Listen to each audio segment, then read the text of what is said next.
नामाश्रीन सदा निरस्तकुलं सत्परं सत्यं परं सत्यं परं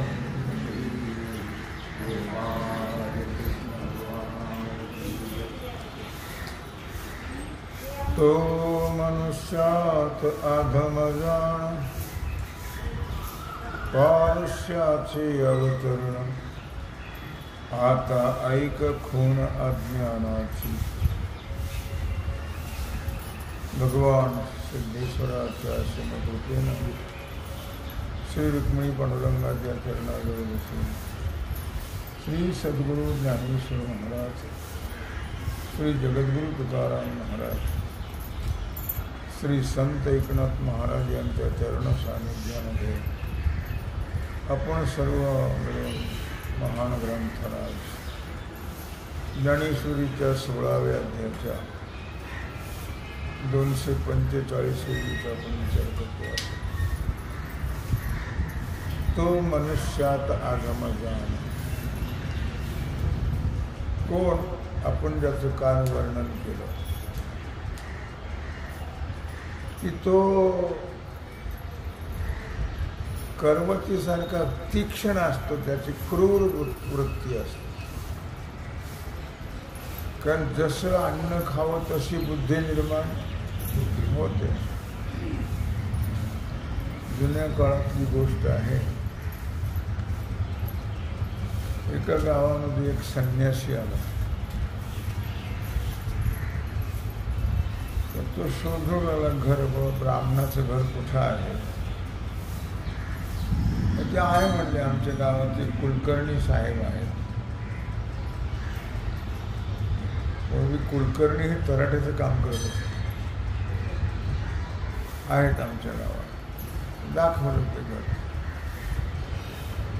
त्यांनी तो खूप आदर केला त्यांचा, संन्यासी महाराजांचा. पूजा अर्चा सर्व काही केलं. उत्तम प्रकारे जेवण केलं. श्रीखंड पुरीचं जेवण झालं. विश्रांती घेतली. कुलकर्णी साहेब गेले ऑफिसामध्ये. त्यांच्या एका देवळीमध्ये चांदीचा तांब्या होता. यांनी पाहिलं तो त्या संन्यासाने. त्याला अशी बुद्धी झाली की हे घेऊन जाऊ. पण तो विचारी होता. तो म्हटला आपल्याला कशी अशी कधी बुद्धी होत नाही, आज का झाली. मग ते कुलकर्णी साहेब जेव्हा आले तेव्हा म्हटले, का काल तुम्ही मला जे जेवण केलं ते धान्य कुठून आणलं होतं. ते म्हटले काय तू आमच्या जागल्याने दिलं होतं. त्यांचा जो झाडूवाला होता त्याने दिलं होतं. त्याला विचारा म्हटलं. मग ते झाडूवाल्याने बोलावलं. म्हणजे काय तू मला गहू आणून दिलेस, ते कुठून आणले होतेस. हा करू नको, सांग कुठून आणले होते. खरं सांग काय. तो संन्यासी महाराज विचार. ते म्हणले चोरी करून आणले. कुठून आणले होते. म्हणून ते खाल्ल्यामुळे त्यांना ते तांबे चोरण्याची भावना लागली. चोरून नेलं नाही, पण ती जसं अन्न खावं तसं मनोवृत्ती होते. म्हणून हा जो आहे विकृत, याच्या ठिकाणी हा जो एक परिणाम आहे तो आहाराचा परिणाम आहे. असा जो मनुष्य, तो मनुष्यात अधमजान पारुष्याचे अवतरण आता ऐक खूण अज्ञानाची.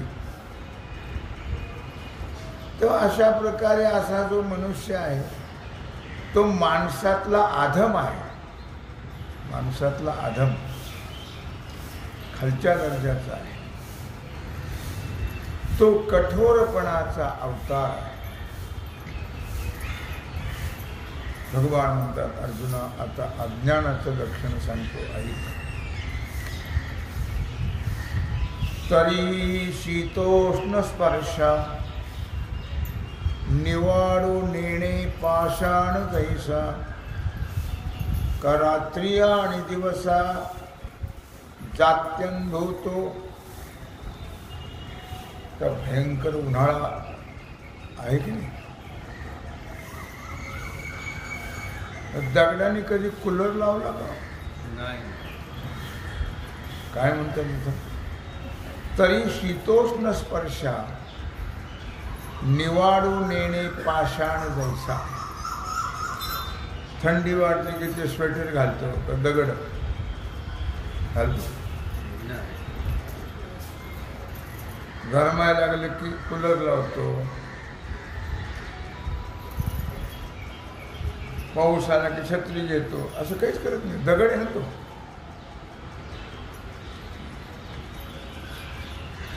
कुंभाराचं प्रमाण आहे.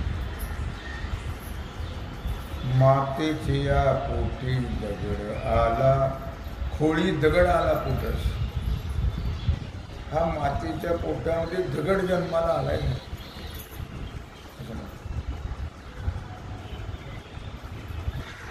त्याहुनी दगड बरे देवा. तुका म्हणे ज्याची बुद्धी आईची जड, त्याहुनी दगड बरे देवा. असं तुकू बरे. अशा प्रकारे दगडाप्रमाणे ज्याची वृत्ती आहे. दगडाला जसं शीत कळत नाही, उष्ण कळत नाही, पाऊस कळत नाही, कुठल्याही प्रकारचा स्पर्श जाणत नाही, भेद कळत नाही. किंवा दुसरं उदाहरण दिलं, जन्मांध. त्या जन्मांध माणसाला जसं रात्री आणि दिवसाचा भेद कळत नाही. त्याला रात्र आली तरी सारखंच, उजळलं तरी सारखं. किंवा दुसरा दृष्टांत दिला, आगी उठला आरोगणे, जैसा खाद्या खाद्य न म्हणे, का परिस पाडू नेणे, सोनया लोहा. आगी उठली या आरोगणे. अग्नी एकदा निर्माण झाला की तो विचार करून जाळतो का? हे योग्य आहे, ह्या योग्य आहे, हे चांगलं आहे, हे वाईट आहे, याचा विचार अग्नी कधी करत नाही. अग्नीमध्ये जी जातं ते अग्निरूपच होऊन जात. अग्नी कशाचा कधी विचार करत नाही. किंवा परिसाचं उदाहरण दिलं, परिसाला जसं सोन्याची किंमत आणि लोखंडाची किंमत कळत नाही. सोनं आणि लोखंड सारखंच. साधूला जसं सोन्याचं आणि मातीचं महत्व सारखंच.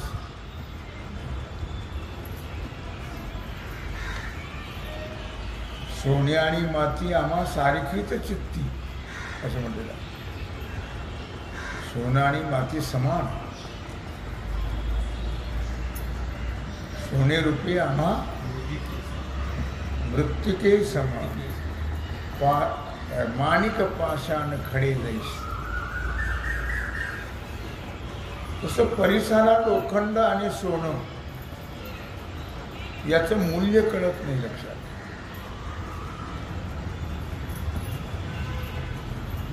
महत्व कळत नाही. सारखंच. ना तरी नाना रसी घोडी दरवी जैशी, परिरस स्वादाशी नेणे देवी. दरवी, दरवी म्हणजे पळी. सगळ्या पदार्थामध्ये बुचकळली तरी तिला काही चव कळत नाही. पोळीने घेऊन नाकाला लावावं लागतं, म्हणजे नाकाला लावायचं. एका बाईने अशी कढी केली होती, सवय काहीला वास घ्यायची सवय, काहीला चाटायची सवय असते. चहा केला की पहिला कपभर प्यायचा, नंतर पुन्हा कपभर. तुम्ही अगोदर जे नाही चव पाहिजे, साखर कमी जास्त. तर पळीला काही चव कळत नाही.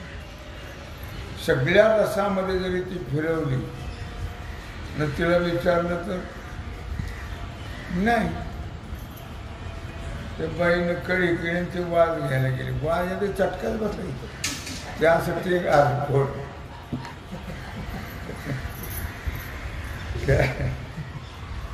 वाज घेण्यात ते पण सांभाळून घेतलं नाही तर तापायचं काय. पळी जशी अनेक रसामध्ये जरी फिरली तर तिला काही त्याची चव कळत. परी रसस्वादाशी नेणे जेवी, पळी ही त्याचा तो रसस्वाद जाणत नाही, चव जाणत नाही. किंवा दुसरं उदाहरण दिलं, का वारा जैसा पारखी, नभेची गा मार्गा मार्ग विखे, कैसे कृत्याकृत्य विवेकी अंधपण जे. वारा, वारा ज्याप्रमाणे त्याला रस्ता आहे का वाऱ्याला, आमच्या रस्त्याने चालला, जसं ते वायू जहाज असतं का, वायू जहाज म्हणजे काय, म्हणजे प्लेन. त्याला रस्ता आहे का माहिती, रोड आहे त्याच्याकडे, मग ते कशावर चालतं, ते होका यंत्रावर चालतं. होका यंत्र दिशा दाखवतं आणि त्या दिशेने ते चालतं. ते काय रस्ता नाही कुठे, रोड नाही आहे. तसं वाऱ्याला काही मार्ग आहे काय, हा आडमार्ग आहे, हा चांगला मार्ग आहे, इकडे ह्या रस्त्याने फार खड्डे आहेत. आता सगळेच खड्डे आहेत म्हणा, तर वाऱ्याला कळतं का, वाऱ्याला काही कळतं. चांगला मार्ग कोणता आहे, आडमार्ग कोणता आहे, नगरचे रस्ते कसे आहेत ते तर माहिती. कोणाला वाऱ्याला माहित नाही. तैसे कृत्याकृत्य विवेक अविवेकी अंधपण जे. तसा हा जो आंधळा आहे, हा अज्ञानी, त्याला चांगलं वाईट काहीच कळत नाही. कृत्य म्हणजे काय करावं, अकृत्य काय करू नये, हे तर काही कळत नाही लक्षात. जसं शेळीला काहीच कळत नाही, शेळीच्या पुढे काही येऊ दे ती स्वाहा, त्याप्रमाणे हा जो अज्ञानी मनुष्य आहे त्याला चांगलं वाईट, कृत्य काय अकृत्य काय, काय करू नये, काय करावं, हे काही त्याला कळत हो नाही. हे चौख हे मैळ ऐसे नेनोनिया बाळ, देखे ते केवळ मुखी शिकायचे. लहान मुलाला सांभाळण्याकरता आता काही नाही, असं पाळण्या घरातच ठेवतात, कारण दोघंही सर्व्हिसला असतात. पोरं झाल्यामध्ये तापच, मग त्यांना पाळण्या घरात ठेवावं लागतं. लहानपणी आई काही त्यांना सांभाळत नाही, पण म्हातारपणी ते काही यांना सांभाळत, तेही वृद्धाश्रमात ठेवतात. करावं तसं बराबर. लहान मुलाला हे चोख हे मैल आई जर हुशार असेल तर ती लक्ष देते, आणि उभी रद्दड जर असेल तर ते शी करते, त्याच्यात दौडते, नाका तोंडात घालते. त्याला काही कळत नाही ना, हे चोख हे मैल हे चांगलं आहे का हे वाईट आहे, हे लहान मुलाला काही कळत हो नाही. हा गॅस आहे, हे दिवा आहे, हे कळतं का? कळत नाही. देखे ते केवळ मुखीची घाली. लहान मुल जे पाहिल ते तोंडामध्ये घालतात, त्याला काही हे चांगल्या वाईटाचा विचार करत हो नाही. त्याप्रमाणे तैसे पाप पुण्याची खिचटे, करोनी खाता बुद्धीचेष्टे, कडू महुर न वाटे, ऐसे जी दशा. तैसे पाप पुण्याची खिचटे, पाप पुण्याची खिचडी, खिचडी म्हणजे खिचडी. करोनी खाता बुद्धीचेष्टे, पाप पुण्याची खिचडी करून खात असताना त्याच्या बुद्धीचा जो विचार आहे किंवा बुद्धीचं स्वरूप जे विचार स्वरूप आहे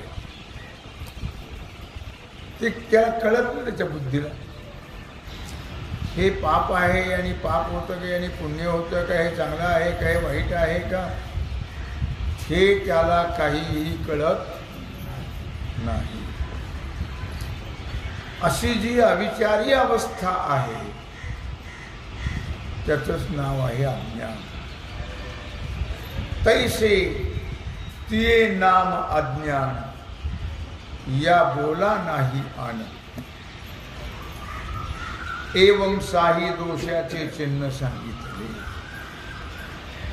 अशा प्रकारे आसुरी संपत्तीचे जे 6 प्रकार आहेत, शेवट अज्ञानाचं लक्षण सांगितलं. हे 6 प्रकारचं लक्षण अज्ञानाचं आसुरीचं ते या ठिकाणी सांगितलेलं आहे. सिहित साही दोषांगी, ही आसुरी संपत्ती दाटुगी, जैसे थोर विषय सुभगे अंगी अंगसाने. अशा प्रकारे या 6 दोषांच्या अवयवामुळे ही जी आसुरी संपत्ती आहे ती या 6 दोषाच्या अंगाने बळकट आहे. जसं अंग जरी रोडकं असेल तरी सुद्धा बाकीच्या खाण्यापिण्यात काही कमी जास्त होतं. रोडकी माणसं जास्त खातात. त्याने म्हटलं त्या विषयामध्ये काही कमी जास्त होतं का, जरी रोडके असले तरी. रोडकी माणसं चहा कमी पितात असं काही नाही, जेवण कमी करतात असं काही नाही. त्यांच्या ठिकाणी शरीर जरी त्यांचं सूक्ष्म असलं तरी वैषयिक इच्छा ज्या आहेत त्या कमी नसतात. का तिघावन्नीच्या पाती, पाहता थोडे ठाय गमती, परी विश्व ही प्राणाहुती करू नको. 3 प्रकारचा अग्नी आहे. एक आहे विद्युत अग्नी, एक आहे दावाग्नी. दावाग्नी जंगलं ज्याच्याने जळतात का नाही ते दावाग्नी. भगवंताने जे 12 गावं अग्नी गिळला तो दावाग्नी होता. धृतराष्ट्र गांधारी ज्याच्या जळून मेले तो दावाग्नी. तेव्हा पहिला विद्युत अग्नी आहे हा, दुसरा दावाग्नी आहे आणि तिसरा आपण काल सांगितला होता कोणता सांगितला होता?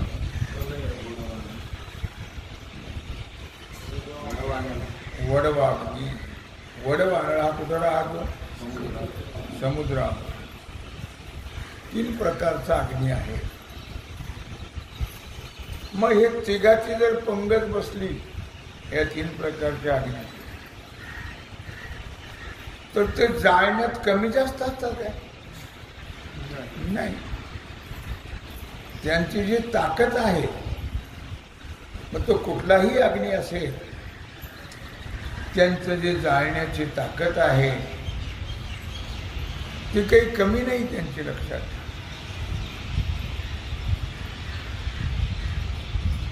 अर्थात आपण जे प्राणाहुती देतो की नाही, प्राणाहुती, पै विश्वाही प्राणाहुती करू न पुढे. तुम्ही प्राणाहुती देता का? चित्रावळी मांडता का? नाही मांडत. तेव्हा चित्राहुती म्हणतात. पात्राच्या बाजूला 5 ठिकाणी 2-2 शीट मांडले. चित्राय स्वाहा, यमाय स्वाहा, असे ते 5 वेळ म्हणायचे आणि ती चित्राहुती द्यावी लागते. प्राणाहुती. तुम्ही प्राणाहुती देता का? नाही देत. उपाशी राहता का?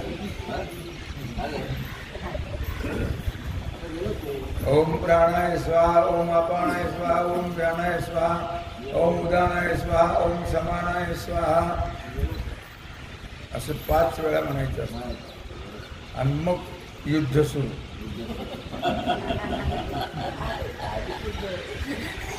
प्राणाहुती दिल्यानंतर मग काय करायचं? मग पुन्हा एकदा आचमन करावं लागतं आणि मग सुरू. काट्याभोवताली पाणी फिरवतात. पाणी फिरवतात. फुलपात्राने का तांब्याने? हाताने मला वाटतं तांब्याने. काय तेव्हा काय म्हटलं त्याने की तिघाई वन्नींची पाती पाहता थोडे ठाय गमती, परी विश्वही प्राणाहुती करू न पुढे.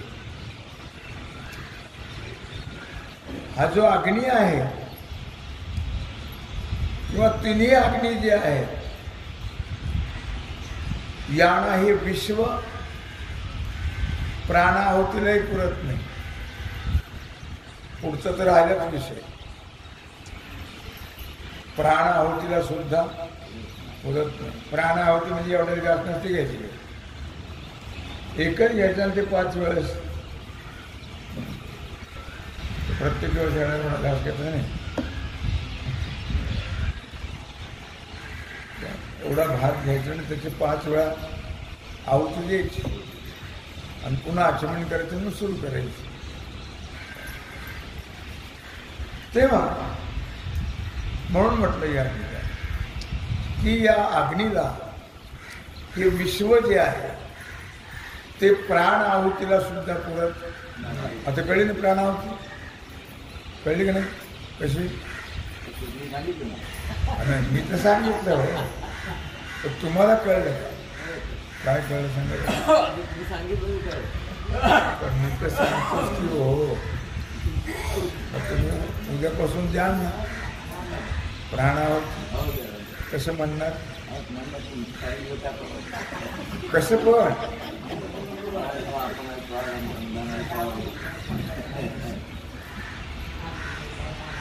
घातया हे गेलिया शरण, त्रिदोषी न चुके मरण, तया तिची दुनी जाण साही दोष आहे. हे 6 दोष जे आहेत या आसुरी संपत्ती, ते कसे आहेत ते सांगतात. हे धातयाही गेली या शरण, त्रिदोषी न चुके मरण. मनुष्याच्या ठिकाणी 3 दोष आहेत का नाही? कोणते दोष आहेत? कफ वात आणि पित्त हे 3 दोष आहेत. ते 3 धातूच्या स्वरूपामध्ये आहे, त्याला त्रिधातू म्हणतात. पण हे जोपर्यंत समान राहतात तोपर्यंत प्रकृती चांगली राहते. आणि याच्यात का विषमता निर्माण झाली? विषमता का निर्माण होते? या 3 धातूमध्ये विषमता का निर्माण होते?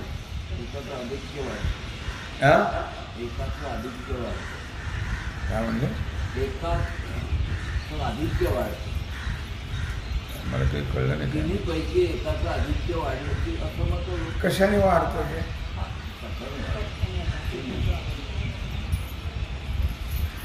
आपल्या जीवनाची पद्धती आहे, कमी जास्तपणा होतो. आपली जी वृत्ती आहे ती कफवृत्ती आहे, प्रवृत्ती आहे का वात प्रवृत्ती आहे का पित्त प्रवृत्ती आहे? आपल्याला काय चालतं हे आपण पाहत नाही, म्हणून त्यात विषमता निर्माण होते. जेव्हा वयस्क होतो माणूस त्यावेळेला त्याची वायू प्रवृत्ती करते. तसं नसतं ते. वात प्रवृत्ती. वय झाल्यावर उगीच वय झालेल्या माणसाचा दोष कशाला देतात तुम्ही? आणि चांगली माणसं खात नाहीत का काय? उपोषी राहतात. आयुर्वेदात सांगितलं तेव्हा वृद्ध झालेलीच माणसं खातात अशातला भाग. म्हातारी माणसं खातात, तरणी उपोषी राहतात. ते काही खात नाही, कुठेही खात नाही.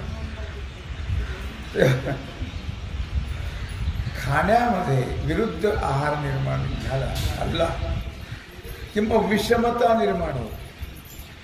आणि विषमता निर्माण झाल्यानंतर मग विकृती निर्माण होते. शरीरामध्ये या 3 धातूमध्ये विषमता निर्माण झाली की काय होतं? विकृती निर्माण होते. आणि विकृती निर्माण झाल्यानंतर त्याला त्रिदोष म्हणतात. त्रिदोष. आणि असे त्रिदोष निर्माण झाले की मग मरण प्राप्त. ही तिन्हीचाही प्रकोप झाला की मग मरण प्राप्त. मग त्यावेळी तुम्ही जरी ब्रह्मदेवाला शरण गेला तरी न चुके मरण. जरी तुम्ही ब्रह्मदेवाला शरण गेला आणि कितीही त्याच्या टेबला खालून तुम्ही हात घातलं त्याला, मरण चुकणार नाहीये. ही 3 दोषाची जी दुप्पट्टी आहे ही म्हणजेच 3 दोन्ही 6. 3 दोषाची दुप्पट्टी म्हणजे 6 दोष. हे 6 विकार आहेत. ही साही दोषी संपूर्ण झाली येची उभारणी. म्हणून असुरे उणी संपदा नव्हे. ही जी इमारत आहे, कोणती इमारत ही नाही, असुरी संपत्तीची जी इमारत आहे ती 6 मजली आहे किंवा 6 दोषावर अवलंबून आहे. 6 दोषावर अवलंबून आहे. असुरी संपत्तीची उभारणी 6 दोष आणि दैवी संपत्तीची उभारणी 26 गुणावर अवलंबून आहे. जर 26 गुण असतील तरच, असुरी संपत्तीला 6 असले तरच कमी अधिक चालत तर त्याला फळ प्राप्त होत, नाही तर होत नाही. दैवी संपत्तीला लागते 26 आणि आसुरीला लागते 6. पण ते 6 इतके जबरदस्त आहे की ते या 26ला भारी भरतात. हे जरी 26 असले तरी असे 5 पांडव 100 कौरवाला भारी भरले का नाही, तसे हे जे 6 दोष आहेत या 26 गुणाला भारी पडतात. ते 26 दोष नाही आहेत, ते 26 गुण आहेत आणि 6 दोष आहेत. लक्षात, हे 6 दोष फार भारी पडतात. लक्षात, परी क्रूर ग्रहाची जैसी मांदी मिळे एकेची राशी, का येती निंदकापाशी आशेष ही पापे. काही क्रूर ग्रह आहेत आपल्या कुंडलीमध्ये, ते क्रूर ग्रह आहेत 6. ग्रह किती आहेत सगळे? 9 ग्रहामध्ये 6 पाप ग्रह आहेत. त्यात शनी, मंगळ, राहू, केतू हे क्रूर ग्रह आहेत. लक्षात, त्यामध्ये कुंडलीत शनी मंगळ एकत्र येऊ नयेत आणि ते अष्टमस्थानी तर नकोच. कुठेही आले शनी मंगळाची युती तर ती चांगलं जगू देत नाही. आणि अष्टमस्थानी आल्यावर तर कधी काय होईल सांगता येत नाही. काय म्हटलं त्याने? परिक्रूर ग्रहाची जैशी मांदी मिळे एकाची राशी, का येती निंदकापाशी आशेषही पाप. हे जसे 6 ग्रह क्रूर एकाच राशीला यावेत, एका राशीमध्ये, एका घरामध्ये, सगळं वाटोळच नाही. किंवा येती निंदकापाशी आशेषही पाप. निंदा करणारे जे लोक असतात त्याच्याकडे खरडून सगळं पाप येतं. येती निंदकापाशी माऊली म्हणतात आशेषही पापे, काही शिल्लक राहत नाही. म्हणून म्हटलं निंदकाचे घर असावे शेजारी. काय निंदकाचं घर शेजारी असत नाही आणि त्यांचा आदर सत्कार करत जा. निंदकाचा चहा पाहिजे जावा, त्याचा द्वेष नाही करायचा. तुम्ही म्हणून आमची शान आहे म्हणायचं. ती बिन पैशाचे बिन पैशाचे हमारे सगळा बोजा ते वाहतात. निंदकाच्या तोंडी साबणाची बडी, देहाची पासोडी शुद्ध केली. अशा प्रकारे या 6 दोषाचा विचार आणि 26 गुणाचा विचार, दैवी असोई संपत्तीचं लक्षण या ठिकाणी आत्तापर्यंत भगवान श्रीकृष्णाने अर्जुनाला सांगितलं आणि माऊलीनं त्याचा विस्तार केलेला आहे.